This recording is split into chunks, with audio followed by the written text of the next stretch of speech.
Carl, Disney announcing that its board has voted unanimously to extend CEO Bob Chapek's contract as CEO for another 3 years. The chair of Disney's board, Susan Arnold, issuing a statement saying Disney was dealt a tough hand by the pandemic, yet with Bob at the helm, our businesses from parks to streaming not only weathered the storm but emerged in a position of strength. This comes after a lot of criticism of Chapek of how he and the management of the company responded to Florida's so-called Don't Say Gay bill, but it also comes following a statement by the board in support of Chapek after Chapek fired Peter Rice, who was a very senior executive at the company. So there was a little bit of an indication from the board that they were going to extend his contract. His contract was up at the end, coming up in February. So this comes after a board meeting which started yesterday. So this was clearly the result of a vote held at the board meeting, and it comes ahead of his contract expiring in February.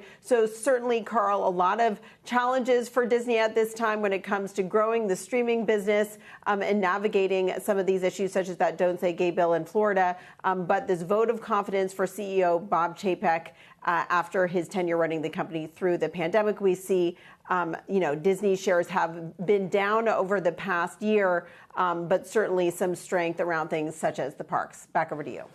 Pretty fascinating here, Julia, because his tenure had been talked about so much and considered rocky by some. I do wonder, with this now new visibility on his tenure, to what degree he feels free to make some pivots.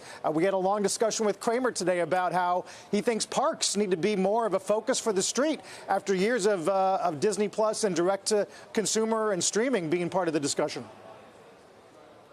Yeah, look, Wall Street has certainly judged Disney largely on the success of Disney Plus and the growth of its streaming business. You know, those streaming subscribers were something that really influenced the way the stock moved around earnings every quarter. But the parks have been an area of strength coming out of the pandemic. The company just announced today that it's going to be reopening Shanghai Disney starting on Thursday. And this comes after that park was shut down for 3 months because of the closures in that city there. So, Carl, I think it's interesting because parks are obviously where Bob Chapek came from, an area of strength for him, and he has been making a lot of moves in the streaming space. You know, they're working to launch an ad-supported version of Disney Plus later this year. And they've been experimenting with different approaches to distribution of content on Disney Plus as well as in theaters. So, for instance, there was a lot of concern. I heard from sources that there was a lot of concern about the fact that Lightyear, the Buzz Lightyear movie from Pixar, did not perform well its opening weekend.